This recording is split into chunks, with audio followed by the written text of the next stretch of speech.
Sleeping slavers lie, devil's disciples die. Pitched parchment piles, impatient inky aisles, porous passive words, written poisonous poetry.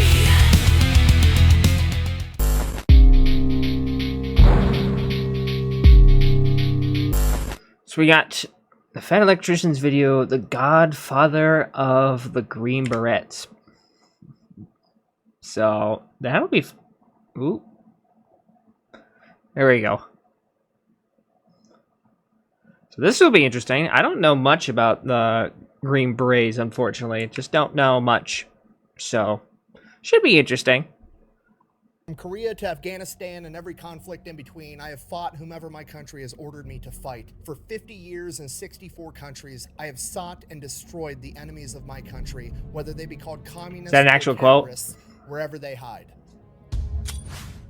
Today we're talking about Billy Waugh, aka the Godfather of the Green Berets. Man, Now, that's here's good. That's a the story huge about title. Billy Waugh, but we have to get one thing very clear right out of the gate. Whether you want to admit it or not, everybody wants to be cool. I want to be cool. You want to be cool. But none of us will ever be as cool as Billy Waugh showing off his integrally suppressed MP5. Wait, really? 72 while he was actively hunting Osama bin Laden. Wow. And full transparency, this is usually the part of the video where I have a cool monologue lined up that's designed Damn, son. Yeah. draw you into this story. But today, I'm just going to read you this old man's rap sheet. One of the only men Oh, ever jumped gosh. on a plane with a nuclear warhead strapped to his body. He is a What? pioneer of halo jumping. His awards are as follows: 1 silver star, 4 bronze stars with V device, 4 Army of Commendation medals, 14 air medals, 2 combat infantry badges, Wow. and 8 purple hearts. 8. Airplane crashes 8? survived. 2 helicopter crashes survived. 2 Number helicopters. of enemies What? killed in combat unknown. Number of missions completed redacted. The unclassified Obviously. men of note that he has hunted: Edwin P. Wilson, General Giap, Osama bin Laden, and probably the most notorious terrorist of all time, Carlos the Jackal. Decades Wow. in operation, 5. Countries he's operated in, 64. Number of times that he was captured by 64 is like near half 0. the And we're going like, to get to it right after countries on the planet at this point. What is this? Ad time. The new CMMG BR4. When did you get it? I've had it. Nice recovery. No, I wouldn't need something like this. Okay, fine. I just got it, but I had to because it's the only one they Cerakoted to look like a Busch Light can. So you got a new toy. What do I get? I mean, That is a good question. What does I she don't know. get? I'll do some shopping and I'll let you know. So have fun with the ad. Uh-oh. this video is brought to you by Delete Me. K's super simple business model. You give them money, they turn around and they make sure that online. Wait, I'm getting deleted. Selling your personal information online. No, Here's don't the delete pretty me. much Anytime you use a free service on the internet, and you click No. that little box that says "I agree to the terms and conditions." You've basically just agreed to allow them to harvest as much of your personal information as humanly possible. Just kidding, I'm They back. then turn around and sell that to online data brokers, and that's how they can afford to offer you a free service. But when you have Delete Me, they go and they monitor all of these. Gotta online watch the data ad, guys. brokers' Gotta pay personal respects to the information, and then YouTuber. when they find it, they submit That's how he makes opt-out money. forms on your behalf, so they have to take down and stop selling that information. So when you buy Delete Me, you're not actually buying anything. You're just buying your way out of all the negative consequences of all the free shit that you've already gotten. And because they continue to monitor those data brokers, you're buying yourself out of all Bum, the future negative consequences of all the free shit that you haven't even gotten yet. So if you want to give Delete Me a try, there's going to be a link and a discount code down below. Let's get back to the video. Yay. Billy Waugh. All right, our story begins in Bastrop, Texas on December 1st, 1929. When Oh, we know it's good, but it starts in Texas. Billy Waugh is brought into the world, which should be unsurprising at this point because it feels like every single badass we cover on this channel either has bad eyesight and has to con their way into the military, or they're born in Texas for some reason. Either way, Yeah. they're war heroes from World War II. He was born during or right after the Great Depression. Grew Good up old in Southern Texas, poverty yeah. in Texas. At the age of 10, Billy's father passes away from liver cirrhosis, and from that point on, he begins working 3 jobs to help his mother put food on the table because she's only a substitute teacher. Wow. He's stocking groceries at the local grocery store, he's a paper boy, and he's running the concession stand at the local movie theater. As I'm sure you can imagine, under these circumstances, he matures very quickly for his age, and on top of that, he's also very intelligent, having straight straight A's the entire time he's in school. Let's go. Several years later, when Billy's 12 years old, seemingly on a random Sunday in December of 1941, while he's working the concession stand at his local movie theater, the sheriff barges in and orders the person running the projector to cut the movie off and turn the lights on. The local sheriff then gets up on stage in front of the movie screen and addresses the entire theater, informing them that America has just been attacked at Pearl Harbor. Wow, that's one way to announce it. And he doesn't know what's going to happen next. You got to remember, this is 1941 and news travels slowly. Nobody really knows what's going on. All they know is that America is under attack, and because of that, his local sheriff plans for the worst. He tells them that at any given moment, men with guns could begin parachuting out of the sky to attack them. Wow. Or planes could start flying overhead and begin bombing American cities. Because of this, the local sheriff orders everybody to go home, lock your doors, turn the lights off, and cover your windows with sheets to not be an identifiable target for an overhead enemy plane. Hearing this, all the people... Damn, that's funnel out of the crazy. movie It's theater. like Billy straight up stays Cold for a little War bit, stuff. closes down the concession stand, helps close down the movie theater, and then goes home. For the next 3 years, Billy volunteers for every shift he can get at that movie theater because he wants to be able to watch the newsreels of what's going on in the military right before the movie plays. He becomes obsessed with it. He wants to... Oh, join that's the cool. military and So he fight got to back, see but all he's the only a kid, and this reels goes they on made. for years. And then when he's 15 years old, he hears a rumor that in California, the United States Marine Corps is allowing 15-year-olds to enlist and Oh, go boy. off and fight the Japanese. Hearing this, Billy drops everything and just starts hitchhiking to California. No money, Of no course, ID, wow. no plan. Nothing. Over the course Just of YOLO 3 it days, right he in makes it there. all the way to Las Cruces, New Mexico, and he gets picked up by the local police department for being out past curfew. 15-year-old Billy, unable to produce an ID, gets taken into the police station. He then proceeds to tell the cops everything. He's a 15-year-old kid. He's running away from home to join the Marine Corps. The cops tell him, like, hey, literally just a rumor. That's not true. The Marines are not letting 15-year-olds enlist, at least not knowingly. So we're not going to let you continue hitchhiking across the entire country. We're going to make sure you go back home. So you get to stay here until you can come up with enough money to buy a bus ticket. We're going to take that money, buy you a bus ticket, and ship your ass back home to Texas. So Billy, at the age of 15, does what any main character badass no. would do. He calls mom, begs mom to send him money. She agrees that she's going to wire money to the police department, but only if he promises her that he is going to finish high school. And he reluctantly agrees, gets a bus Yeah, ticket, you gotta listen to your mom. so Billy It's goes part of back life to doing what he was sometimes. doing. He's working at the movie theater, and around this point in time, the newsreels start showing a new Army unit that they've come up with, an Army airborne unit, where paratroopers are going to jump out of planes into enemy territory and fight the enemy from within. And Billy Glory, becomes obsessed. glory. He What wants a to be hell of a way to paratrooper die. more than anybody. When Billy's not in school and he's not working, he's reading about being a paratrooper, and he finds out that the most important, most unique part of a paratrooper's kit is the unique jump boots that they use, and he wants a pair more than anything. So he starts slowly saving up nickels and dimes, whatever money he can get, until he can go off and buy his very own pair of paratroopers. Like how And passionate this and goes on determined for this years. kid He is. lives up to his word, fulfilling his promise to his mom. He does graduate high school with a 4.0, and then immediately enlists in the United States Army. 4.0, And he does nice. exactly that. He becomes a paratrooper, gets attached to the 82nd Airborne Division out of Fort Bragg. No, not that one. Definitely not that one. There you go, that one. Now, by the time Billy gets through training and is actually out in the Army, World War II is over. There's no prospects of going to Can I say this right now as an American? Oh, shoot. Gosh darn it. I'll figure that out. As an American, I can say this. You know how I remember there's a thing where Europeans make fun of how us Americans like name cities and that kind of stuff. And let me just tell you right now, it was you guys, the guys that moved over to the United States, that named most of our cities. So Holland in Michigan was named by Dutch migrants that moved into the United States. Just saying. I'm just saying. A lot of cities you see in California are named like after or Spanish names, because the Spanish used to own California. A lot of people forget that. So people wonder why do Americans just steal all these city names? No, it's not because we're stealing your city names. It's because the people that migrated over wanted to be reminded of, their homeland or whatever.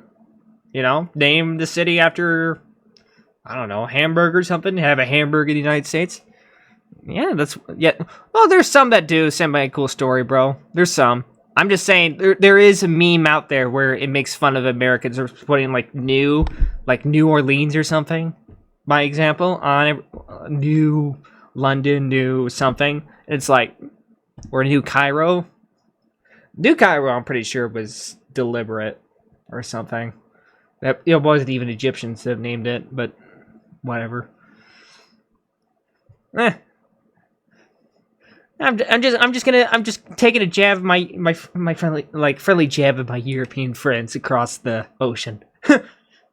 It's what I gotta do. All right, where were we? Because now we're a bit lost. Special forces is because they were so secretive that if anybody did pull, No. you can come up with enough money to pay for boots. And this goes on for years. The entire time. It's basically like work out in the morning, clean your word, fulfilling his promise to his mom. He does graduate All right, there we high go. school with a 4.0, We're back. and then immediately enlists in the United States Army to become a paratrooper. And he does exactly that. He becomes a paratrooper. The silly gets boys, attached yeah. to the 2nd Airborne Division out of Fort Bragg. No, not that one. Definitely not that one. There you go, that one. I just wanted to bring it up when he was looking at all the names and stuff. Now, by the time Billy gets through Just training, reminded he's me of actually that out fact. in the Army, World War II is over. There's no prospects of going to combat on the horizon, and he kind of hates it the entire time. There is the Basically, Korean like, War work coming out up, in the though. morning, clean your guns, maintenance cars in the motor pool, doing a bunch of stuff that isn't being out in combat. So Billy absolutely hates it. And this goes on for years. And right as Billy's contract's about to be up, and he has to decide whether he's Oh, gonna be enlisted or great. not, I gotta ban somebody. Give me a sec. Gosh darn it. Here we are, just enjoying our time, and then we have some bot that decides to just wander right in. Now I gotta go and ban him. You gotta be kidding me. Alright, sorry guys, we're just gonna take a second. Alright, sorry guys, we're just gonna gotta mute that. There you go.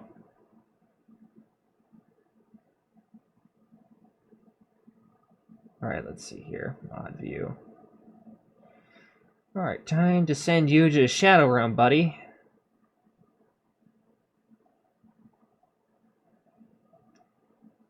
And you're gone. Alright. I sent them to the Shadow Realm. They shouldn't bother us anymore. That's good. He enlists for another 3 years just at the prospect of Yeah, the potentially Korean getting to go War. off into combat. And Billy gets just that. He goes over to Korea as a private first class, fights Yeah! the war, and by the time the Korean Where the War Marines were ends, he is a stacking up sergeant first casualties class, like with a it's pretty breakfast. rapid ascent through the ranks. Reflecting on his time in the Korean Like War, he pancakes. said, and I quote, "I didn't like the army at all. That's until I that. got my Case first closed. taste of Yep. combat in Korea. For the first time in my military life, I felt completely at home." Wow. After the Korean War, Billy gets orders that he's going to be stationed in Augsburg, Germany, so he starts making his way there, and as he's making his way there, he boards a train to go into Germany, and on that train, there's a couple of sergeants, and these sergeants have a weird patch that he's never seen before. It's an airborne patch. There's only a couple of airborne units, and it's weird that he's never seen this one before. It's this red shield with a plane and Interesting. a parachuter jumping out the bottom of it. So he goes up and asks the sergeants, like, "Hey, what unit is this? I've never even heard of you guys." At first, they're kind of being secretive, but over the course of this train, Billy keeps secret prying division. at him, and eventually they tell him that they're part of a new secret unit that just got formed called the 10th Special Forces. And this is America's first official Special Forces unit that would eventually grow and become what we know today as the Green Berets. Oh, so this is like the starting origins kind of stuff. That if anybody did ever find out about them, they wanted them to find out about the 10th Special Forces unit, making people think that there must be at least 9 others, when in reality there was actually only 1. So Billy, That makes He's sense. like, "Cool, that's great, but like, what do you guys actually do? Like, what does being Special Forces even mean?" Ooh, Because the I'm concept gonna wasn't munch on even some known at stuff the real time. quick. And these guys are like, "Honestly, Yum. we don't even know yet. We're just getting highly trained in absolutely everything, and we're supposed to be a force multiplier on the battlefield. We're supposed to be the guys that go on all the top secret, super dangerous missions that nobody talks about." And hearing that, Billy's immediately sold. He has to be a part of this unit, so he starts asking questions, and they're like, "Actually, we are looking for people to come and join the organization and be a part of it that have a bunch of..." Billy hears about it, he's just like, "Let's do it." You can probably apply and go through the training process. Billy just maybe make it onto one of the delivers teams. like And he does just explosive that. Billy donuts. applies, ends up getting accepted, becomes one of America's first ever Green Berets, and for the next 5 years, we don't really know what Billy was up to. Potentially, it wasn't worth mentioning, or more Of likely, course it we don't know. hasn't been declassified yet. But what we do know, when asked about it, Billy said, and I quote, "I helped develop new ways to fuck with the enemy to the max." For the first 5 years, Billy climbs to the top. He's one of the best operators that America has. He's This is a literally leader direct in quote. Tier 1 unit. If If you don't know what that means, there's 3 tiers. Typically speaking, tier 3 is like your normal ground pounding infantry units. This is like your 82nd Airborne, your 101st, your 10th Mountain Division, your conventional warfare guys. Tier 2, which is often confused with tier 3, is your normal Navy SEALs, Army Rangers, Green Berets. And then they have tryouts and they take the best from tier 2 and put them in a tier 1 unit. So this is the things you've heard of like Delta Force, CAG, SEAL Team 6, the unit. These are all tier 1 guys, and Billy is a leader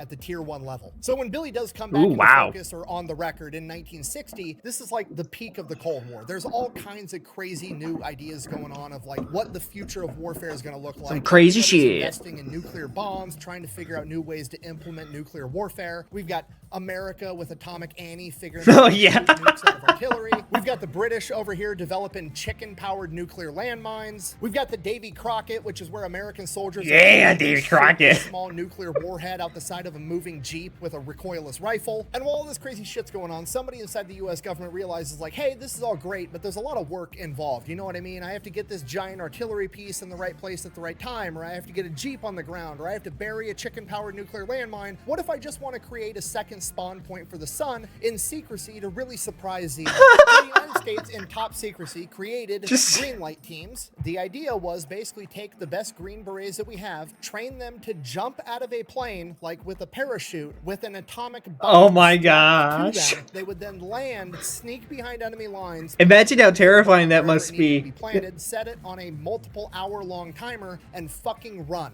And Billy is selected to be the leader of one. Oh my gosh. So we're all on the same page. It is now Billy's job to jump out of a plane with a portable star strapped to his cock, sneak behind enemy lines, arm a nuclear warhead, and get out of the blast radius as fast as possible. Okay, I don't think you understand the gravity of what I've just said. That's absolutely insane. Like, just think about that. You got a nuke strapped to you, and you're just... Gosh darn it. I did it again. Now I gotta find the video. I don't regret nothing, though. But seriously, that's insane to think about. Oh, jeez. Alright, where were we?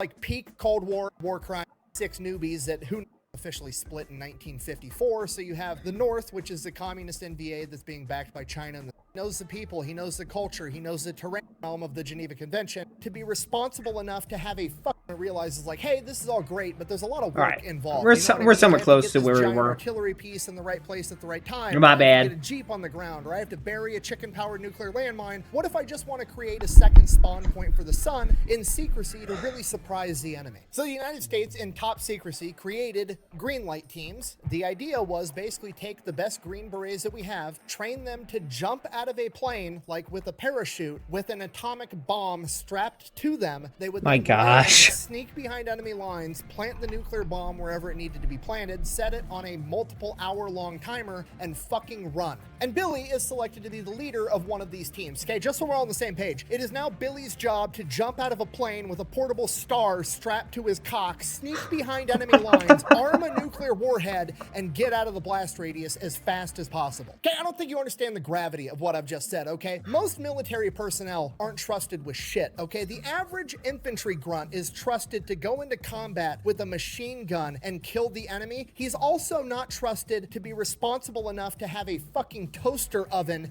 in his barracks bedroom. And oh my gosh. Over here, who's such a badass that Uncle Sam is like, oh, you want to jump out of a plane with a live nuclear warhead and then carry it behind enemy lines to put it in the right spot, arm it yourself, and then dip? I don't see a problem with that. This is literally insanity. Luckily, America never elects to use this option actually in combat, so in 1961, Billy gets sent off onto another mission called Operation White Star in Laos.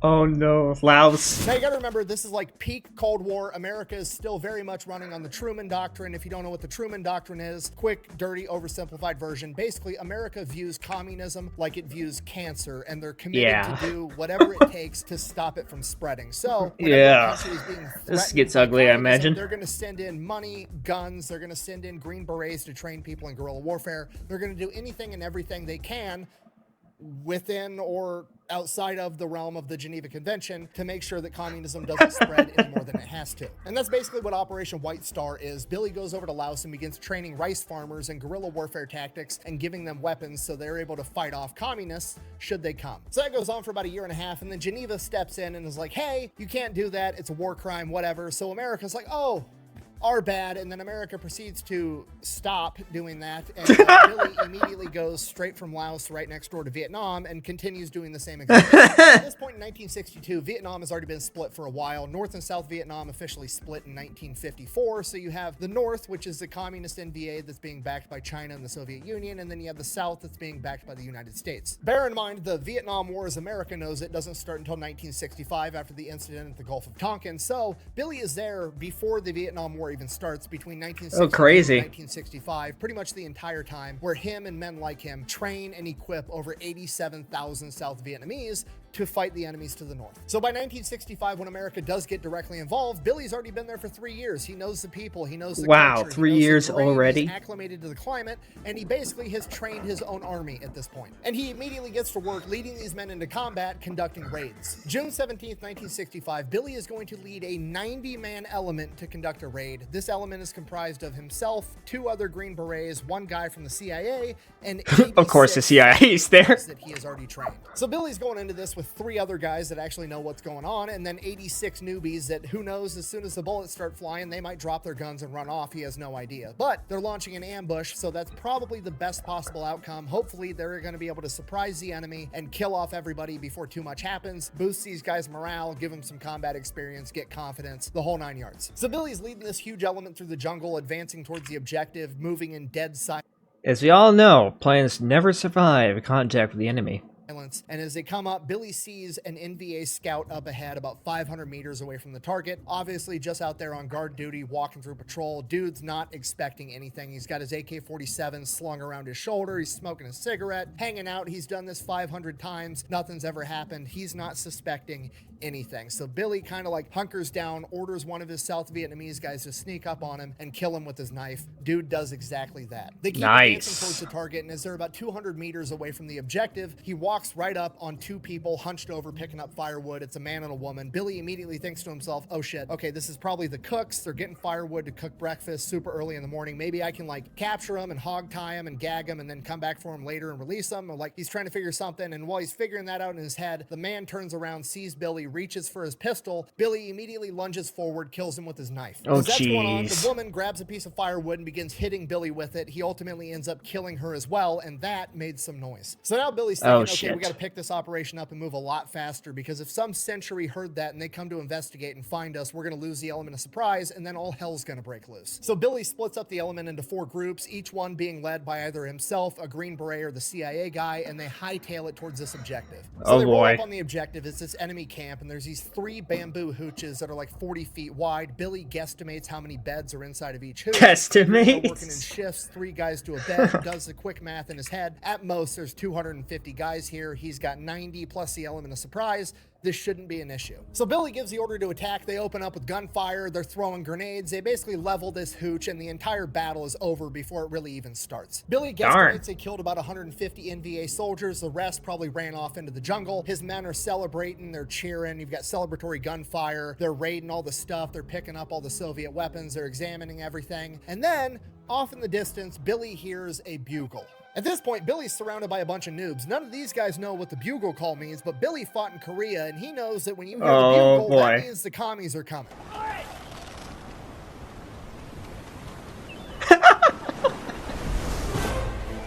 There they are. Time to go. The horde has come. This wasn't just a single camp out in the jungle. Release the horde. It was one of about 12 camps of 3 hooches, all in close proximity to each other, and Billy's taken out 1 of 12, meaning that it wasn't 250 men there, it was like 3,000. Billy has all this run through his head in the matter of a second, has his oh fuck moment, pulls out his flare. That reminds me, I need to do something real quick. Sorry guys. I gotta make sure I credit him in the description. It would be improper if I did not do so.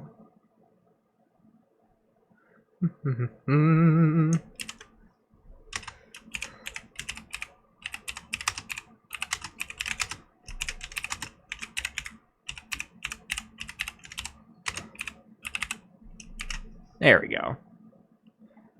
Sorry about that, guys. Just, you know, you gotta do it. Bum, bum, bum, bum. Oh. And one last thing. Bum. Yay. Gun fires a flare up into the sky, which all of his men know is the signal to retreat back to the rallying point, which is an old cemetery about 650 meters away. It's on top of a hill, so they're going to have the high ground, some cover, and that's where their comms equipment are, so they're going to be able to call in airstrikes. It's the only chance they have of surviving this. Oh, as soon boy. as Billy fires a flare, everybody kind of looks at him like, what the fuck's going on? And then immediately machine gun fire opens up and green tracer rounds are flying everywhere, and they all take off running back into the jungle, headed towards that cemetery. At this point, it's complete chaos. Everybody's running off into the jungle in different directions. It's essentially every man for himself. So Billy's running through the jungle. The enemy's about 100 meters behind him, shooting Holy at him. crap. He's dodging all the bullets through nothing but luck. And he gets to within 150 meters of the cemetery, which is great. So it But went the from problem 1 is, to the last 100. 150 meters between him and the cemetery is a rice paddy, which Oh, is part of the reason that it would jeez. make a great defensive position, because ideally Basically just a swamp of farmland, basically. he would be up on that hill in the cemetery with the high ground, and anybody coming to get him would have to run through an open rice paddy, being an easy target. But now it's working against him because he's the one that has to run through an open rice paddy, being an easy target. But the enemy's closing in, and he doesn't really have a choice, so he takes off running through the open through 6-inch water in this rice paddy, makes it a couple hundred yards, and then takes a bullet to the leg and collapses. He immediately gathers whatever composure he can and starts crawling on all fours over to the side of the rice paddy where there's this big irrigation berm, and he crawls up the side. He's got a little bit of concealment as he looks back and sees that there's over 30 of his men dead in this rice paddy. Oh, At that this point, sucks to everything's see. gone to shit. There's nothing he can do except try to survive, so he just keeps crawling down the side of this berm. He makes it another couple hundred feet, and then he sees this big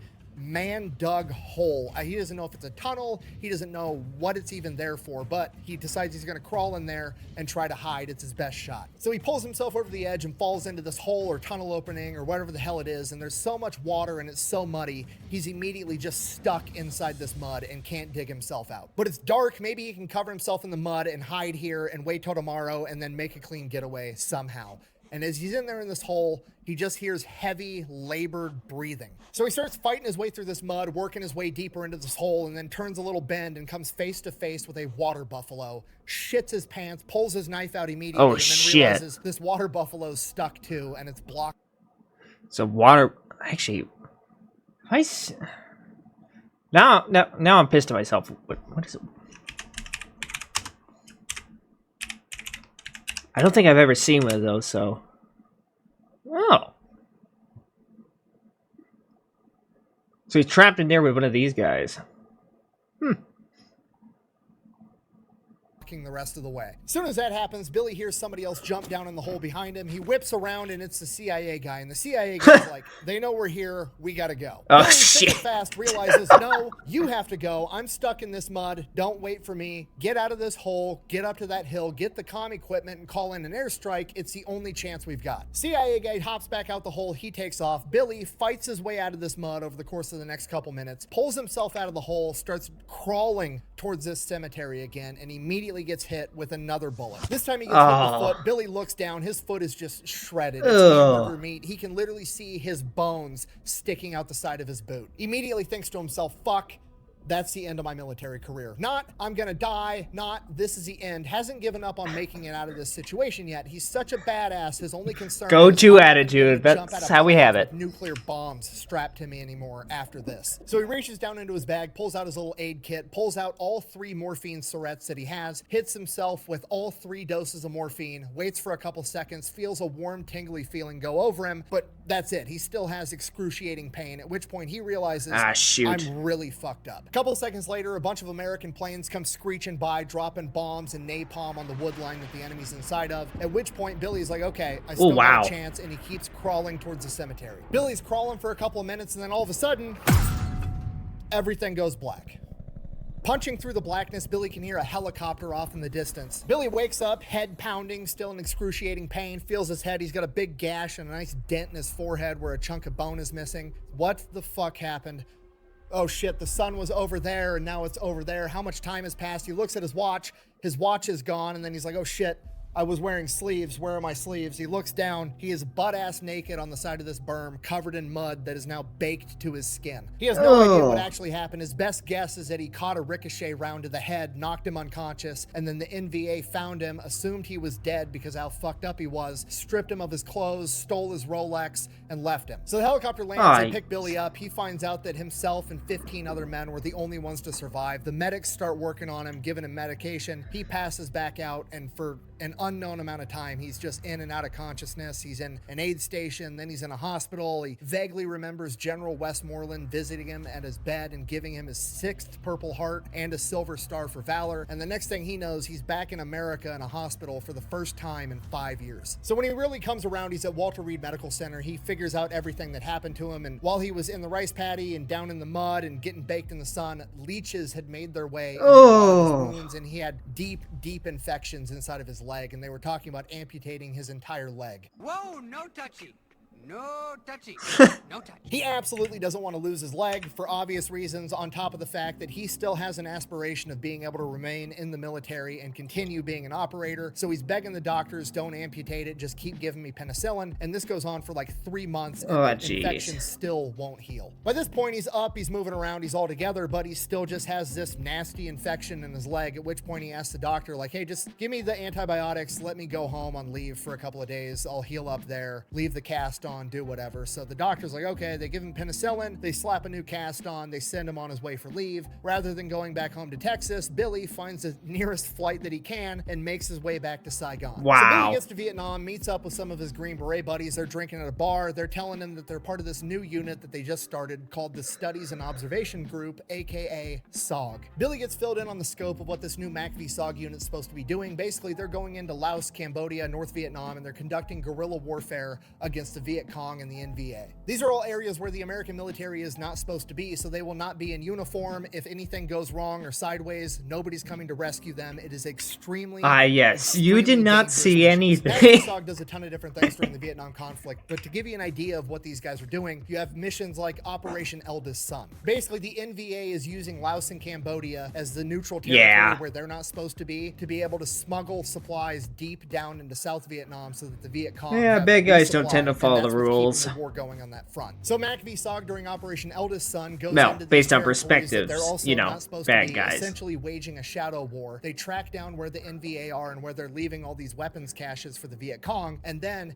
rather than just destroy it so they know they're there, they decide to be sneaky and they go into these weapons caches and swap out a bunch of the weapons, equipment, and ammunition with faulty weapons, equipment, and ammunition, with the goal being to harbor distrust and demoralize the Viet Cong, because it's pretty hard to wage a war when you go to reload with all the bullets the NVA gave you and then suddenly your gun jams or it blows up in your face because the Americans swapped it out with faulty ammo. And if you want to see what that looks like, my friends Adam and Bryce over at the Ballistic High Speed channel actually did an entire video on Operation Eldest Son where they actually tested this faulty ammunition to see what it would look like in super slow-mo. I'll throw up a clip here now, but they have a full video on their channel.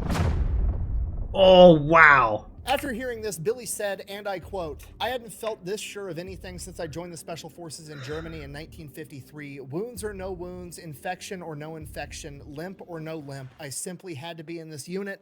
There was no doubt about it." So Billy goes back to America, goes back to Walter pure Reed, determination to keep going. infection over the course of the next couple of months, saves his leg, and then puts in a request for transfer to this new MACV SOG unit. They absolutely don't want to put him in this unit. At this point, Billy's 38 years old, almost lost his leg. He's still walking with a limp, but according to him, he lied, conned, and connived his way into that unit and ends up becoming the SOG Airborne Coordinator because he does have a ton of experience and he would still be a useful asset, maybe if not in the field, still in the mental game. Billy takes that job because he knows it's going to get him one step closer to getting back to combat. Over the course of the next 8 months as Airborne Coordinator, he oversees 5 MACV SOG teams that conduct 48 cross-border top-secret missions. Hunting a general.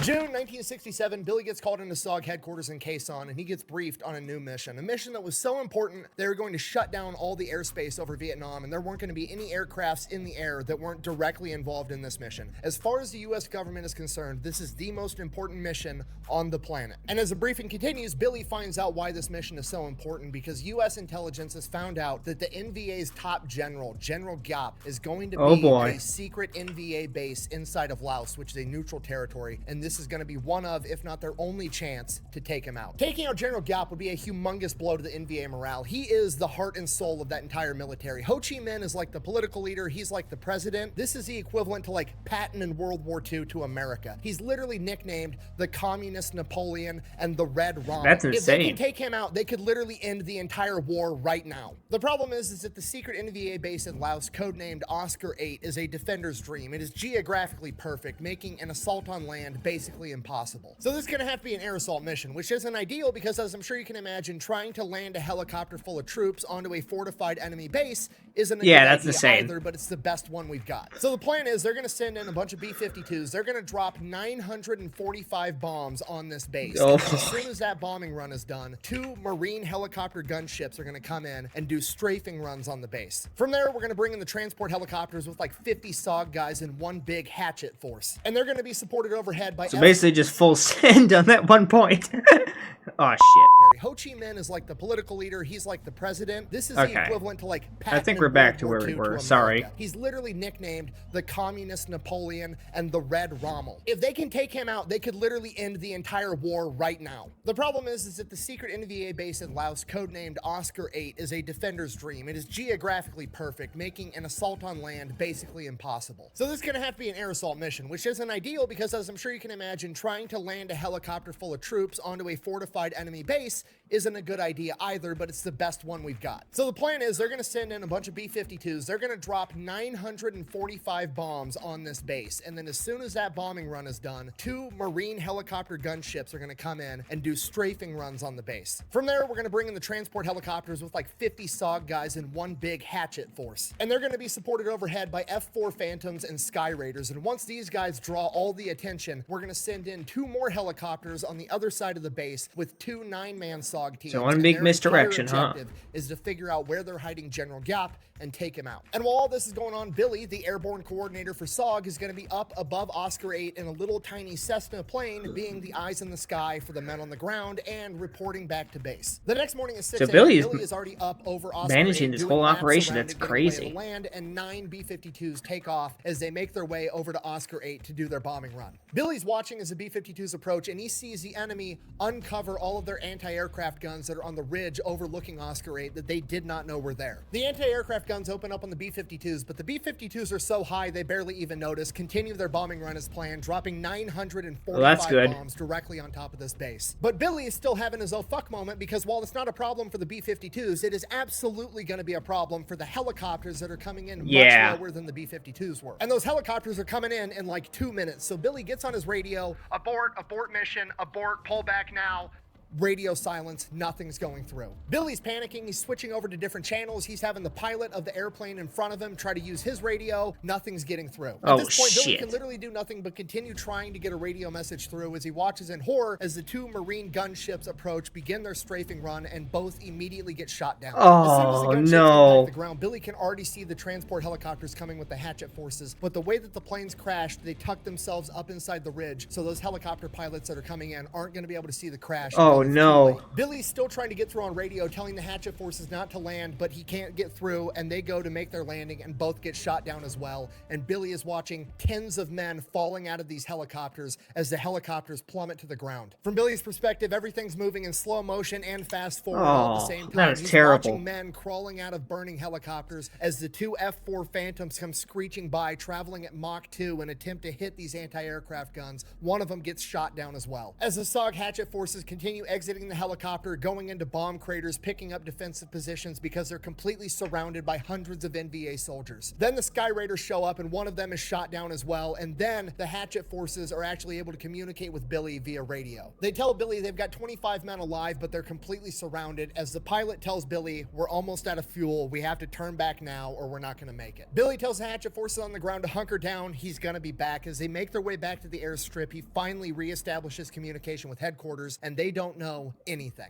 Billy immediately fills in the chain of command. There's 2 downed gunships, 2 downed transport helicopters, a downed F4, and a downed Sky Raider. He then gives them a description of where that ridge is with all the anti-aircraft guns, and they immediately send over planes to begin bombing that area. In addition to that, they also basically make a circle of bombs and napalm strikes around the surviving Hatchet members and just continue doing bombing run and napalm run after bombing run Full and send. napalm run, creating a wall of death protecting them. Billy makes his way back to the airstrip. The plane lands. He jumps out, runs, finds the best helicopter pilot they have, a guy by the name of Mustachio. They jump in a helicopter. Mustachio? Back to Oslo. That's an awesome Billy guides name. Mustachio to the different downed helicopters as that ridge Oh, line with boy. the anti-aircraft guns is still getting absolutely bombarded, taking the plane down, picking up all the surviving members from these helicopter crews, and bringing them back to the airstrip. By the time they make it back to the airstrip, the Cessna's been refueled and ready to go. Billy hops out of the helicopter, hops into the Cessna. They take off back to Oscar 8 again. The only surviving members on the ground are the members of the Hatchet forces that are being pinned down by hundreds of NVA soldiers, but at least the anti-aircraft guns have been completely obliterated. By this point, Billy's overhead, but the sun's already going down, and they're not going to be able to get helicopters on the ground in the dark with hundreds of enemy soldiers surrounding them. So the Hatchet members are just going to have to fight all through the night as they call in C-130 Spectre gunships to give fire support. The Spectre gunships, the bombing runs, and the napalm runs continue to protect these guys all through the night while Billy is constantly flying overhead in his Cessna, observing everything. At first light the next day, they bring in 4 transport helicopters, landing them in the bomb craters next to the bomb crater that they're inside of, picking up the surviving Hatchet Force members. They get back to the airfield, they do a head count, and there's still 24 men that are missing in action. For the next 4 days, Billy and the rescue crews canvass the entire area looking for any sign of these men so that they could go down and rescue them, and for days they don't see anything. And on the 4th day, as they're flying over, Billy spots a bright red rescue panel. They pivot, shift the plane to fly closer, and it's actually sitting on top of a SOG member's chest. As they get closer, the SOG member raises his arm, giving the thumbs up, and Billy marks the area, and they got to come back and get him. Billy immediately calls in a rescue helicopter, explaining that it is more than likely a trap, but they have to go in and save him anyways. He instructs the aircrew this is going to be an extremely dangerous mission, and their best chance is to have one guy rappel out of the side of the helicopter to the ground with an extra harness, hook up this other member of the team that's injured, and pick them both up as they dangle from the helicopter and fly them out of the immediate that's area, insane. find somewhere else to land to actually get them inside of the helicopter, and that's exactly what ends up happening. Luckily, while it was a trap, the NVA members, after the first 3 days, abandoned the idea and figured that they weren't going to come back and save this guy, and just left him to die out in this open field to the elements. Well, at least that's nobody good. actually attacked the helicopter, and they saved this SOG member. That SOG member's name was Charles Wicklow, and he is the only SOG operator to ever be captured by the enemy and get to return home. This gave Billy hope that there might still be more men out there, and he continued to canvass that area for 5 more days, finding nothing, not even a trace. February 2nd, 1970, Billy has fully recovered from his injuries. He's no longer walking with a limp, and he is ready to get back into the action at the age of 41 years old. Billy is told that he needs to report to his CO's office with all of his gear and alone. Billy is ecstatic because he knows that this means he's about to get orders to go do some gangster shit. The command officer then briefs Billy that inside Cambodia, there is a Cambodian military outpost that was heavily used by the NVA, and that's who was supplying them with absolutely everything, and in return, they were allowing the NVA to use it kind of as a way station. Intel says that the NVA hasn't been there in months. They basically abandoned the Cambodians there, and they have not received any supplies. A lot of them are starving and suffering from malaria and other diseases. So the chain of command wants Billy to lead a team to go in and see if he can potentially switch this Cambodian outpost from an NVA ally to an American ally. At which point Billy is like, just to be clear, you want me to go in deeper into enemy territory than anybody has ever been to, last we knew, enemies, and who knows, maybe they're gonna shoot me on sight, maybe I'll be welcomed, and see if they're willing to come over and play on our team. And he's like, yeah, that's pretty much it. I mean, it's the same tactic we should use against the North Koreans. Just give them some food, maybe donuts or something. I know Billy would definitely approve. Just give them food, and you could just make their entire army.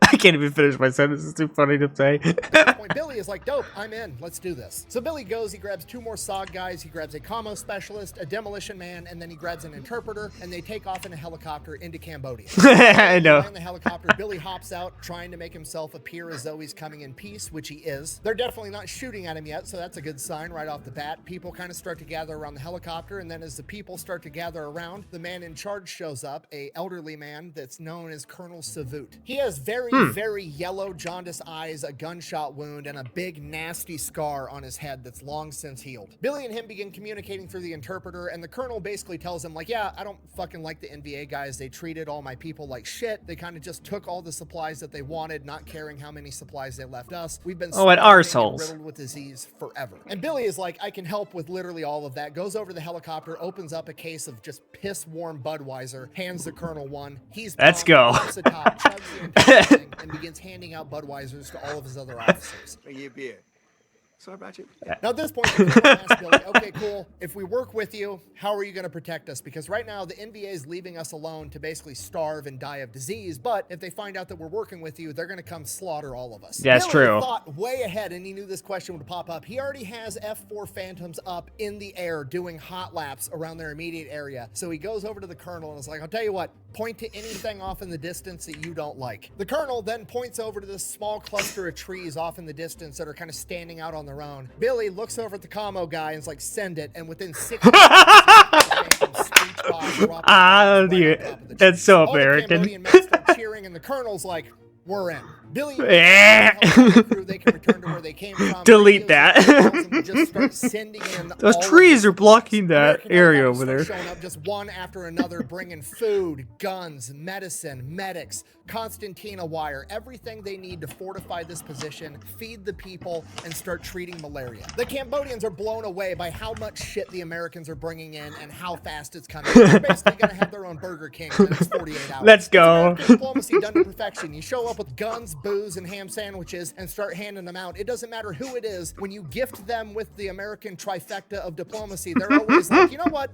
This motherfucker's all right. The next day, Billy begins working and training these Cambodian soldiers, getting them ready to go up toe-to-toe with the NVA. And these guys, while they're not the soldiers American yet, way. they're super enthusiastic because they've got food, they've got medicine, and they don't like the NVA because they treated them like shit to begin with. Within days, Billy's taking the Cambodians out and doing recon patrols, capturing and spying on NVA soldiers. Over this time, Billy and Colonel Savut end up becoming pretty good friends, and he ends up eventually getting to the point while they're drinking one night, like, okay, what the fuck happened to your forehead? Why do you got like a chunk of your skull missing? And he proceeds to tell Billy the story of how him and one of his best friends got in an argument over who was a better shot with a pistol. So naturally, they decided to have a competition to see who was in fact a better shot, and the way they decided to go about it was they were going to put a beer bottle on their head and shoot the beer bottle off the top of their head. What? Obviously. Colonel Savut apparently went first and shot the beer bottle clean off his buddy's head, and then his buddy went second to see if he was just as good of a shot and proceeded to shoot Colonel Savut directly in the head. At which point Billy's blown away and he's like, man, I bet you're not friends with that guy anymore. And he's like, no, we're literally best friends to this day. Sorry, I thought you were a deer. All right, I'm gonna go keep conducting business now. Bye-bye. So SOG and the Cambodians continue to harass the NVA, and then on March 1st, one of the SOG operatives that was leading the Cambodians actually gets injured in combat. Cambodians get this guy back to the base, and Billy has to get this guy out to a real hospital. Why males do not last as long as women?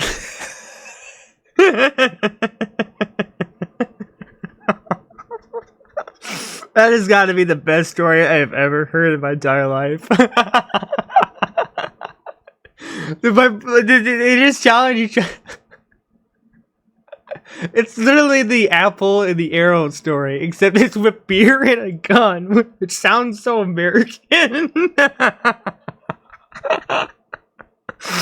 Oh my god. Alright, let's continue. As soon as possible. So he hops on the radio and he sends out a transmission. I'm crying. To pick up any nearby friendly aircraft. Luckily enough, an American plane responds. He's like, hey, what's up? Billy's like, I've got a medevac going on right now. Can you help out with that? He's like, yeah, I'm just on a milk run. I'm delivering supplies, but I have standing orders that I can help with any medevac, period. Milk. Now remember, Billy's war even starts. Oh, Colonel amazing Savannah story. apparently went first and shot the beer bottle clean off his buddy's head, and then his buddy went second to see if he was just as good of a shot and proceeded to shoot Colonel Savannah directly in the head. At which point Billy's blown away and he's like, I bet you're not friends with that guy anymore. And he's like, no, we're literally best friends to this day. Sorry, I thought you were a deer. At which point Billy's Michigan moment.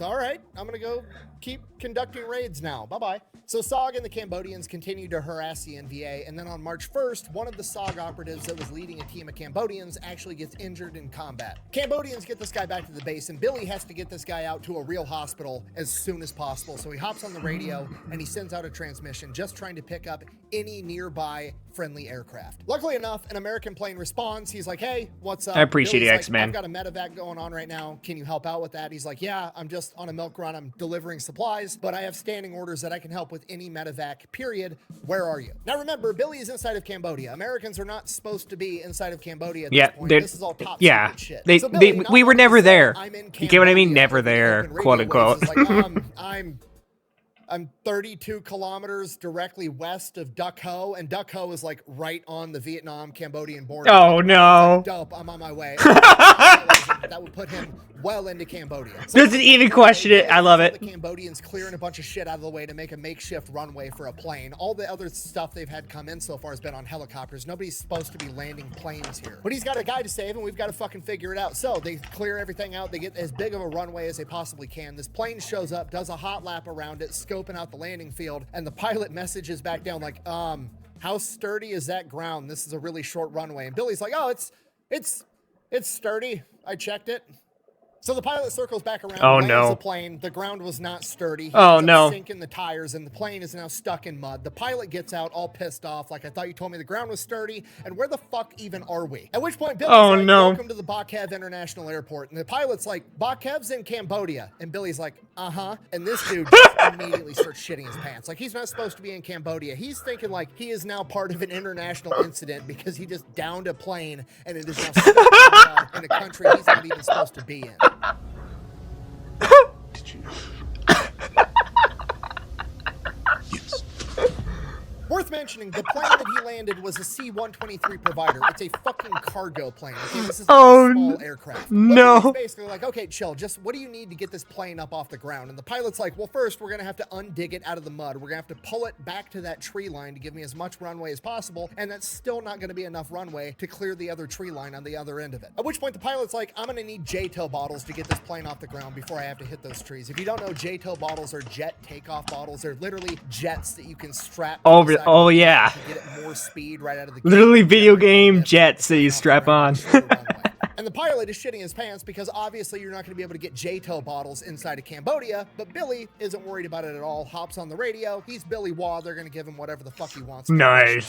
The J-tow bottles show up, and then they strap that to the plane. The plane takes off, gets in the air. Crisis averted. The dude's getting sent to the hospital. Hooray. Once the plane gets up in the air, Billy Waugh radios to the pilot one last time. And then he radioed the pilot and said, "You did not see anything."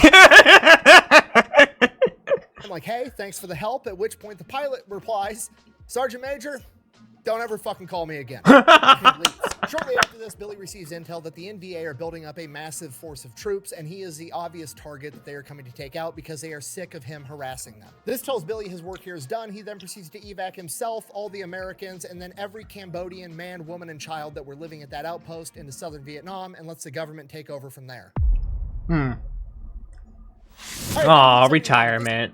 Oh, fuck! Are becoming insurmountable. They're losing so many All right, there we so go. many helicopters in helicopter crashes. Helicopters are getting shot down. They need to figure out a different way to get soldiers onto the battlefield in the right location, deep in enemy territory, that doesn't rely on helicopters. And Billy Waugh is one of the main dudes helping to pioneer this new strategy. And this eventually evolves into what we know today as halo jumping. Oh, yeah. And what that means is it's different than normal airborne operations, right? When you see a normal airborne operation, you see that when the soldier jumps out of the plane, he then has a rope that's connected connected to his parachute, and once that rope reaches its end, it automatically pulls the parachute open for him, and then he drifts to the ground. Halo jumping is exactly what it sounds like. The plane is going to be much higher at a higher altitude. Oh, yeah. Opening, and then you're going to free fall without a static line. You're going to keep track of your own altitude, and then you're going to pull your parachute at the last possible minute to get it open and keep you from splattering all over the ground. And this is still the technique that's used by special forces to this day to get somebody deep into enemy territory unnoticed. And not only does Billy help pioneer this technique, he is the first man to ever halo Really? into combat. Oh, that's crazy. 1970 when he jumped into Laos. From there, Billy is in theater conducting multiple halo jump operations until SOG is eventually disbanded on May 1st, 1972. SOG ends up getting disbanded because obviously back home, the Vietnam War as a whole is very unpopular. Yeah. Popularity back home, a lot of the people in the conventional side of the military like to blame all the special forces guys for always getting them into deep shit. So it led to a lot of hostility on special forces in general, which is the catalyst that led to SOG getting disbanded. By December of 1972, America launches Operation Linebacker 2, which is a massive bombing campaign on the North Vietnamese, and they continue to bomb them pretty much all day and all night for about 11 days straight, dropping 20 tons of bombs on the enemy. In order to get that to stop, the NVA agreed to come to the negotiating table, and by January of 1973, the Paris Peace Accords have been signed, officially bringing an end to the Vietnam War. The Paris Peace Accords essentially said that both sides of the war would stop military activity in neutral territories like Laos and Cambodia, even though neither of them were actually there, allegedly. Of course. Of course. After America wins, the North and South Vietnamese will come to a peaceful agreement amongst themselves. It didn't really work out that way, but that was how it was supposed to happen. Billy is super pissed off. He wants to keep fighting and win this war. Yeah. That's just not in the cards, and he's so pissed off that he basically tells his chain of command, okay, I'm 43 years old. I'm just gonna retire. The chain of command reluctantly agrees, and because he's Billy BaL, he's a tier 1 operator, dude is a living legend at this point. They ask him, is there anything special you want to do for your retirement? And he thinks about it for a second. He's like, yeah, I want to halo jump into the parade field at Fort Bragg with some of my Let's best friends, freaking and then go. after we land, I want to dump our parachutes, take the rest of the day off, and get fucking hammered right there on that spot. Let's And that's go. exactly what he does. And with that, Billy Waugh's legendary military career officially... If you're gonna go out, you're gonna go out like a superhero. Is the beginning of the story. Wait, what? So the legendary Billy Waugh... Oh shit, yeah, we're only 44 minutes into this. He doesn't really know what to do. He's legitimately... Alright, I'm heading off to work. Have a good one, bud. You as well. Semi-cool story, bro. Bye. He has in the United States of America. So he just does what a lot of veterans do, and he gets a job being a mailman. He works that job every day for 5 years, and he absolutely hates every fucking second of it. In his own words, Billy Waugh said, and I quote, "Let's face it, for a person like me, post office work was worse than death. I do not ever recall feeling fear, not up till that moment in my life. Not in combat before, not anywhere since. But there in that post office, I feared my life was over." He's just a warrior at heart. Man deserves to go into Valhalla. Stop trying to scare us.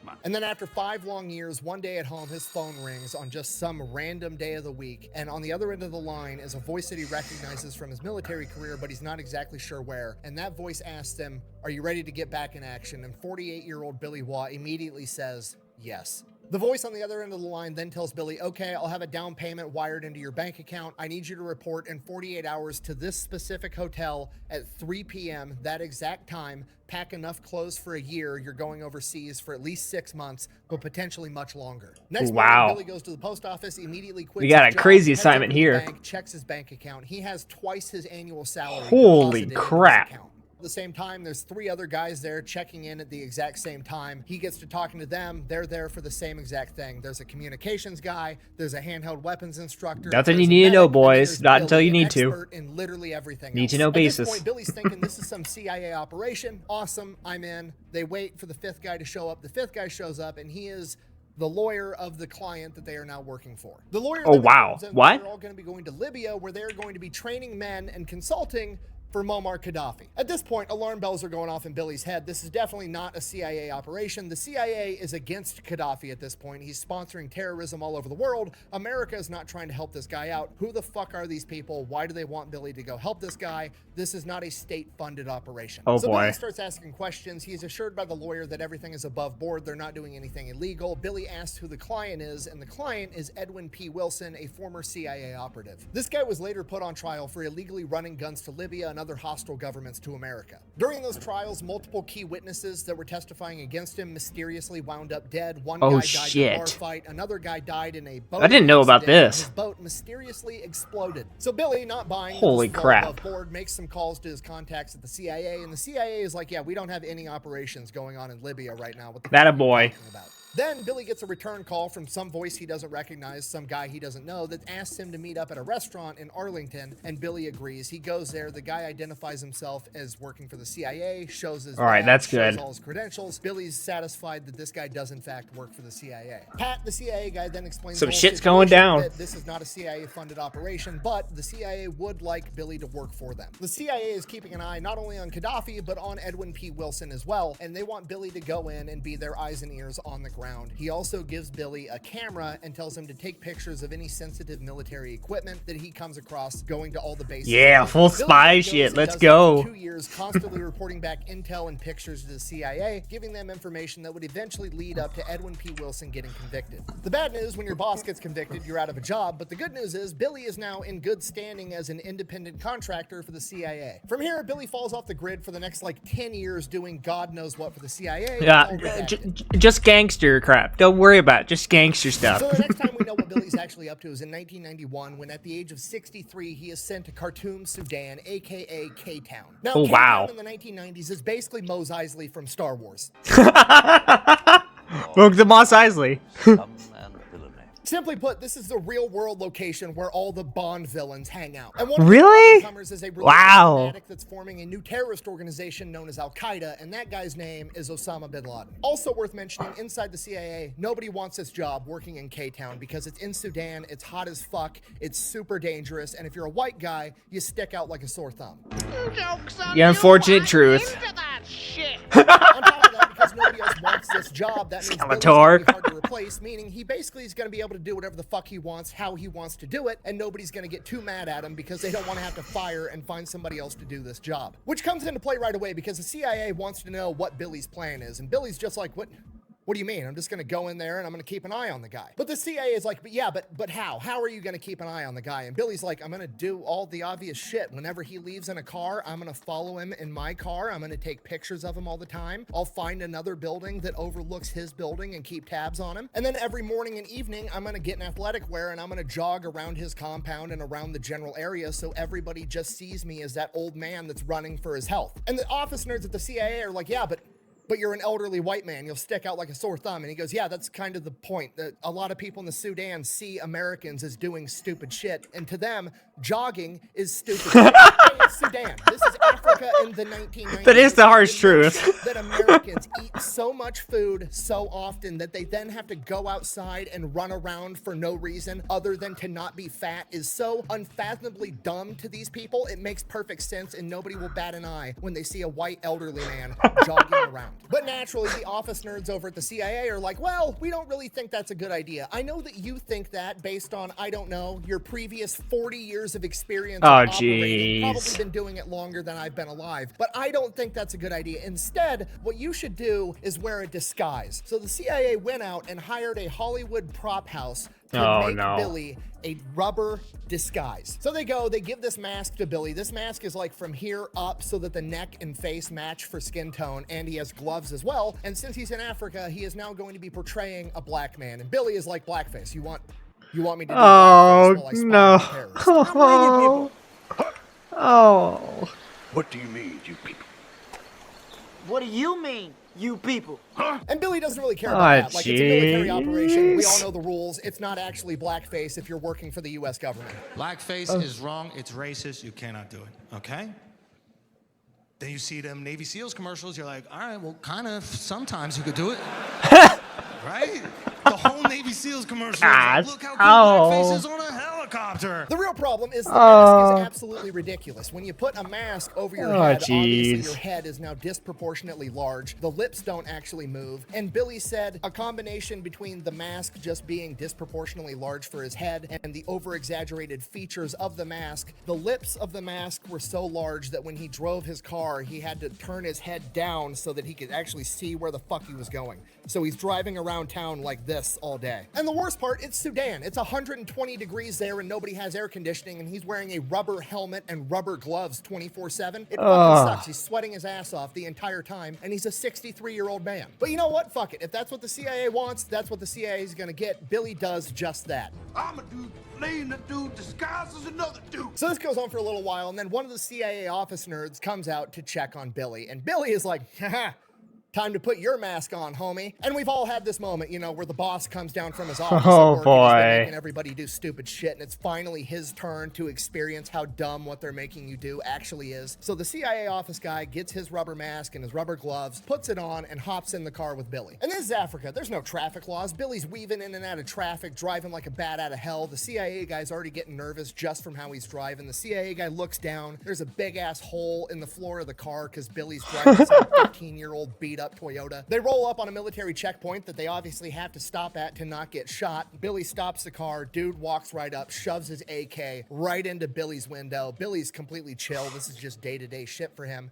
CIA office guy shitting his pants. And when you get within, like, I don't know, 6 feet of somebody wearing one of these masks, it's very obvious to everyone in their cars wherever they go. Bin Laden's got like 10 bodyguards with him at all times. At one point, Billy's tailing Bin Laden's Mercedes in his car, and as he's following, one of the about it the entire time, right? He's a 63-year-old man that's been operating for the worst time of his life, takes him back, drops him off, and yeah, Billy didn't have to wear the mask after That's that. good. So now Billy gets to do Sorry, his I job the way actually he I wants skipped to there do a it. little He bit. proceeds to just be a stone-cold gangster about it the entire time, right? He's a 63-year-old man that's been operating for 40 years. He doesn't give a fuck.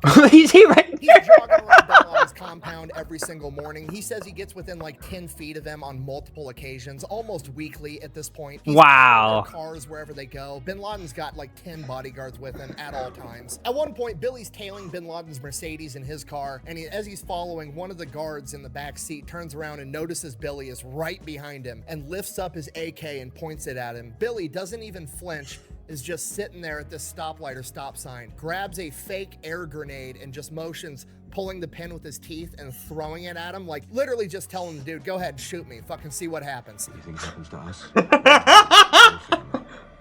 Gone. And guess what Osama bin Laden's bodyguard does? Not a damn thing! Reflecting on this exact moment later in life, Billy said, and I quote, "My attitude with these guys was always very simple. Fuck them. Their guns are just as good as theirs." This might be the most badass old man to exist ever. So Billy continues to basically overtly spy on Awesome. these guys, and he ends up getting an apartment building that overlooks Osama bin Laden's compound. And then he just spends a ton of time hanging out on the roof, overlooking, taking pictures, looking at him with binoculars and all kinds of shit. And again, it doesn't seem that irregular because everybody in Sudan just kind of hangs out on their roof because there's no air conditioning and it's cool up there with the wind. So he's just sitting up on top of the roof in the middle of the desert under some shade. spying on Nice. Osama Just bin chilling. Laden. And over time, he starts to Lovely realize vacation. just how insanely devoted all of these guys' followers are. This guy's not just a leader, he is a spiritual leader. These people believe that if they do what he's saying, their war even starts Oh, between fuck. 19... Come on. I'm gonna get pissed at myself at this point. It's very obvious to everybody that you are in fact wearing a mask, so they're about to... This might be the most badass old man to exist on Osama bin Laden. And over time, he starts to realize just how insanely there we go. devoted all of these guys' followers are. I This hate guy's myself not just sometimes. a leader, he is a spiritual leader. These Not people literally. believe that if they do what he's saying, they're going to get to go to heaven, and he recognizes that that is extremely dangerous. Yeah, Now, that's remember, insane. This is 1991, and at this point, Osama bin Laden is not what he eventually turns into yet. But Billy sees all the potential and, more importantly, all the intent there, so he comes to the conclusion, we should just kill this guy and be done with it. So Billy ends up writing Yeah. a mission proposal. He knows absolutely everything about Osama bin Laden at this point. He knows when he wakes up, he knows when he goes to bed, he knows when he eats breakfast, he knows when he prays, he knows when he's getting into his car, and he knows where he's running his errands inside of that car. He knows absolutely everything about this guy's daily routine. So Billy wants to get one more CIA guy and one more car. So it's going to be Billy, his car, a CIA guy, and another car. And what's going to happen is the CIA guy is going to get in a head-on collision with Osama bin Laden's car, and then Billy's going to pull up right behind him, and then when Osama bin Laden and all his bodyguards get out to start yelling because he caused a car wreck, Billy's going to come up behind him and just shoot everybody in the head. Okay, it's a good plan. 2 guys, 2 cars, 1 suppressed Straight and MP5, simple. Grab Osama bin Laden's dead corpse, throw it in the trunk, drive to the Iranian embassy, throw it over the wall with a couple of flashbang grenades to get everybody's attention, get a ton of news coverage all over it, and then walk away. This proposal makes it all the way to the desk of President Bill Clinton, and Bill Clinton sends a response back to the CIA. I'm paraphrasing, but it basically said, we're not doing this. Please don't recommend anything like this ever again. At that point, it becomes What? clear that the CIA is not actually going to be allowed to do anything about this guy, so Billy's pulled off the mission, and Osama bin Laden is just kind of left alone to do whatever he's going to do. Later in life, Billy reflected on this, and with hindsight being 2020, he said that if he would have known that bin Laden was going to go on to launch terror attacks at multiple U.S. embassies, the USS Cole, and the World Trade Center, he absolutely would have went rogue and taken him out himself. Yeah, I wish had he every did. opportunity in the world at the time. No, that sucks. All right, 1993, Billy gets called in for a top secret That really does gamma suck. level mission. I didn't know what gamma level mission meant. Apparently, it just means like super duper top secret. Oh, let's go. Organizations have Full picked up a spy phone work. call that Carlos the Jackal wants a new bodyguard and is being sent one. Now, if you don't know, in 1993, Carlos the Jackal is the most notorious terrorist of all time. He's conducted pretty much every flavor of terrorism that there is, from bombings to shootings, assassinations, Wow. hostage situations, all of them, and he's done it all over the world. So pretty much I'm surprised I every haven't heard about this country guy. wants to get a hold of this guy. The problem is that he's been off the grid for like a decade, and a lot of people actually believe that he's dead. So in order to take down Carlos the Jackal, they're going to have to go in and prove that he's actually even alive. And in order to do that, they're going to have to get up close and personal with a camera to get a clear picture. Kit So in order Kats. to do that, they call up the best of the best, 65-year-old Billy Waugh. So they bring Billy in, they brief him, they tell him when and where the security guard is supposed to show up, and surprise, surprise, it's Billy's favorite place, Khartoum, Sudan. So Billy gets into Khartoum, Sudan. He's leading a four-man Oh my surveillance team, gosh. and they are tasked with It really is Moss Isley. they show up at the airport that the bodyguard is flying into, pretending to be businessmen having lunch, and then as they identify the bodyguard, they start following him. He goes out into the parking lot, gets in a white Toyota, they're tailing the guy, they tail him for like 45 minutes, and then suddenly he just does a U-turn. So they do a U-turn and they follow him, and then he goes for a little bit longer, does another U-turn, at which point they know that he knows that they're following him, and they can't keep following him because this guy's just going to do U-turns all day long. So they break contact and go back to the U.S. Embassy. So now the only lead that they have is that they're looking for this white Toyota. So they're constantly all just driving around the city for weeks trying to find this white Toyota again. And then one day they find the car right outside this clinic. They presume because Carlos the Jackal's getting up there in age and he has a lot of health issues that he's inside the clinic getting treatment for something. Now the problem is right outside this clinic is this open air market where people are just selling shit, food, vegetables, whatever. So there's a bunch of people walking by all over the place. And you have to remember, this is 1993. They don't have the super nice cameras that we had today. They don't have little tiny cameras with all this awesome auto focusing that's going to be able to get a clear picture. It's going to take a skilled photographer, which Billy is, to be able to get this picture, but they're going to have to get Carlos the Jackal to stand still in this marketplace without people in the way. Now Billy sees the Jackal and his bodyguards starting to walk out of this clinic, and if he can't get them to stop and stand still for a minute with a clear shot with his camera, he's not going to be able to get a picture to prove the guy's alive to get the green light to capture him. So he needs to figure out how to get Carlos the Jackal to stand still for a minute without drawing any attention to himself. Man, I wonder what he's planning. That he's being hunted and run off. So Billy's thinking fast. Okay, got to get Carlos the Jackal to stand still. How do I get somebody to stand still? I get him to look at something. Okay, middle-aged guy, alcohol, womanizer. What's he want to look at? Tits. Don't have any tits. Okay, next best idea. A fight. I got to start a fight. He looks over to his partner, Greg. Instigate a fight right now. Yo, hit that director in the face. Maybe hard. Sorry, man. Oh no.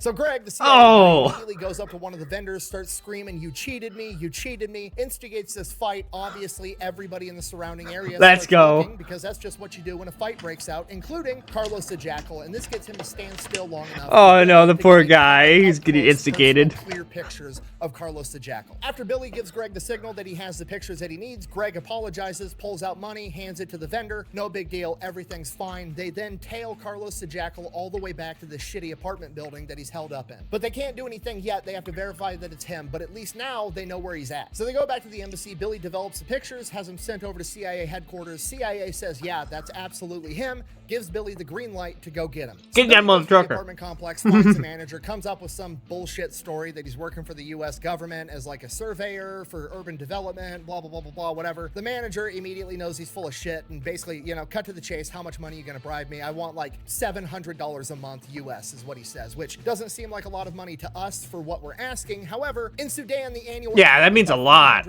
you know? So to him, this is a shit ton of money. American money is built different outside the States, I tell you that. Though not much anymore thanks to inflation, but yeah. Still something. Oh, what kind of funny meme does he got here? Let's play it. Oops. $1 million. Oh, yeah. How he lowballed it. Billy's over here with U.S. military DOD fuck you money budget, immediately gives the guy $700. The guy hooks him up with an apartment right above Carlos the Jackal, and Billy gets in there with a bunch of surveillance equipment. Let's go. And starts spying on him. All the intel that Billy finds, Billy kicks back to his bosses at the CIA, and then they share it with all the other international intelligence community. And what ends up happening, allegedly, as far as the story goes, is that the French government really wanted to be the ones to capture the Jackal. Vive la So from France. this point, allegedly, a French team comes in and takes over using all of Billy's intel, but how much the CIA was actually involved is still classified, so who actually knows? So Who knows? We don't know who actually caught him. We do know how he was caught, and what Billy found out while he was surveilling the guy was that he had a toothache. So what they did is they found a dentist nearby, paid him off to actually call Carlos the Jackal, saying they were opening up a new dental clinic and that they were looking for new customers and they were offering free checkups and repairs. Carlos the Jackal, the guy with the toothache, is like, dope, I'm gonna go get this fixed. Carlos the Jackal, at this point in time, the most notorious terrorist ever that's been on the run for over a decade, considered by many to be absolutely dead. Billy Waugh goes in and captures his ass in a matter of weeks. In what is probably the cleanest operation ever. Clean. After capturing Carlos the Jackal, Billy continues to work for the CIA well into his old age, doing God knows what. We don't really know because it's still classified. The next time Just Billy gangster pops up crap. is in 2001 when he is 71 years old, right after the attack on the World Trade Center. Billy said, and I quote, Oh. "On September 11, I was stunned and angry and determined to place myself in a position to do something about it. I was 71 years old when those towers fell, but I didn't give a good goddamn how old I was. My country was going to war, and for nearly 50 years, that meant only one thing: I needed to get myself involved in this. You war get 'em. also. Most people at 71 years old want to avoid staircases, and Billy Waugh at 71 wants to go to war like a complete fucking gangster. So Billy shows up to CIA headquarters ready to go to work, and they're assembling teams to ship out to the Middle East, and Billy is not getting selected. He's told that he's not going to be going, most likely because he's 71 years old. So in an act of protest, he goes out to his car, opens up his trunk, and grabs out this shitty folding beach chair and walks right back into CIA headquarters. This whole place is buzzing. It's right after 9/11. Everybody's running around, sharing information, and here's Billy, a 71-year-old man, in a beach chair, sitting in the middle of the office like this. Eventually, Billy's boss comes up to him like, what is this? What are you doing? And Billy's like, are you gonna put me in or not? And the boss like, fine, you know, fine, just go to Kabul, get to work. So Billy goes, recruits a team of guys just like him, and shortly after that, he is on a plane on his way to Afghanistan to hunt down Osama bin Laden with an AK-47, an MP5, a 40mm grenade launcher, and a radio. Billy hits the ground running, pretty much immediately establishes his own militia of a couple hundred guys that he's all paying to fight for him, and uses this force to go around finding everybody and anybody related to the Taliban and Al-Qaeda that he can find. While he's in theater, he participates in the Battle of Tora Bora, again, at the age of 71 years old. Let's go. And after a couple of months, he comes to the conclusion they are not going to have the quick, violent capture of Osama bin Laden that he was hoping for, and that he decides that he is too old for this shit and heads back home. And that, ladies and gentlemen, is still not the end of the story. Yeah.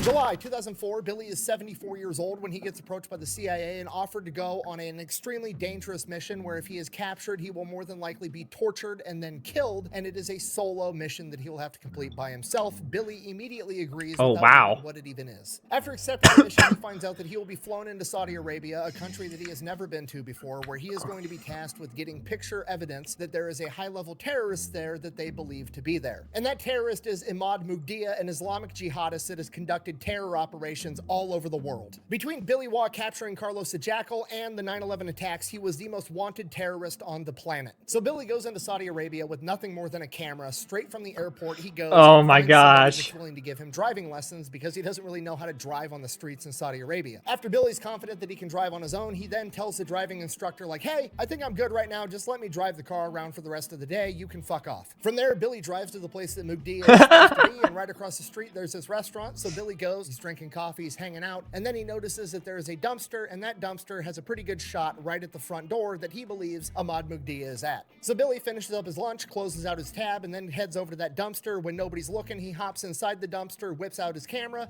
and is just sitting there at the door waiting. After a while, sure enough, a dry cleaner shows up, delivering the dry cleaning, and guess who answers the door? Oh my Imad gosh. Mugdia. Billy Wow. snaps a bunch of pictures, waits inside the dumpster, dry cleaner drives off, Imad shuts the door, Billy waits till nobody's around, hops out of the dumpster, gets in his training car, drives back to the airport, and heads back to America. The pictures then get verified it was in fact Mugdia, and that mission gets handed off to the special forces. Billy did his part. Let's go. Billy continues working for the CIA. He's in the Again, we 70s don't know what all too. he does, but in 2017, we do know that he went to Hanoi, Vietnam. And the purpose of that trip was to be a dinner guest for General Giap, the same general that he had attempted to kill all those years Oh, ago wow. during the Vietnam War at Oscar 8. The entire interaction takes place through a translator, but the whole thing has this aura of like the two old warriors that made it to the end of the road that fought on opposite sides, and now they're just kind of reminiscing about it together. They have a long conversation over the course of hours talking about their perspectives of the war, their tactics, everything that went down, and towards the end of it, Billy informs him that he was on a green light team. He then goes on to explain what that was. He was one of the few people that was qualified to jump in behind enemy lines with a nuclear warhead and detonate it. He then informs them that early on in the war, there was a serious conversation that they were going to have him jump behind enemy lines with that nuclear warhead and blow up a pass in the Ho Chi Minh Trail with a ground detonation that would not only blow up the trail itself, collapsing it in, but it would also irradiate the earth, making it not passable for thousands, tens of thousands, millions of years. Shutting down the Ho Chi Minh Trail would have drastically changed the entire war if it even happened after that. The translator, General Giap's son, said surely there was no way America was seriously considering using nuclear weapons on Vietnam, to which Billy replied, "Yeah, we were. I was on the team." The only reason America didn't go through with it is because it's basically opening Pandora's box. There's been that line in the sand of nobody uses nuclear weapons ever since they were first used in Japan, and America was worried of who would use nuclear weapons next and why they would be using them. Billy then informs General Giap's son that he actually wishes that America would have went through with it, and General Giap's son is obviously deeply offended, saying, "This is my homeland." I'm paraphrasing here, but Billy rebuttals, "Yeah, it is, but if I could have stopped this war before it started, we could have saved 58,000 of my people and 500,000 of yours." At which point General Giap himself chimes in and says, "Yeah, but then we may not have won the war." Clearly implying that losing 500,000 men was well worth it if it meant winning in the end. I've thought about this interaction a lot, and there's a lot of different things that you can draw from this very short interaction, but I think the moral of the story here is war is awful, and whoever's willing to do whatever it takes is probably going to be the victor. Yeah. It's all based on perspective at the end of the day, you know?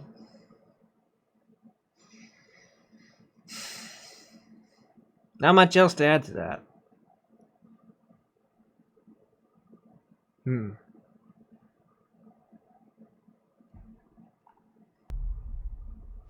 This is not verifiable, but allegedly Billy Waugh's last mission was in 2011 at the age of 82 years old. 82, holy crap. To assist with the overthrowing of Gaddafi. Billy would then allegedly enjoy about a decade of retirement before passing away on April 4th, 2023 at the age of 93 years old. His cremated remains were then spread amazing. and listed in the Ah, shit.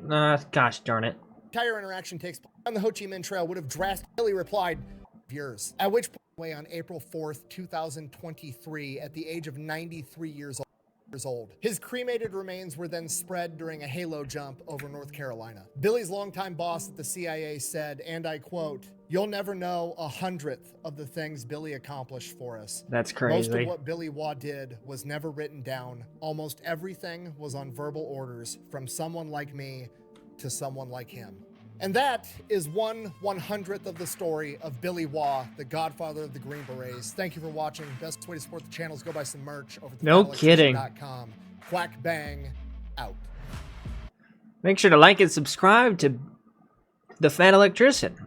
Man, that's crazy. Makes you think for a moment, huh? There's some incredible people in the world. We can judge them for their perspectives and that kind of stuff, but at the end of the day, we're all just human. And sometimes those perspectives are built on good things, but roads to hell can be paved for good intentions as well.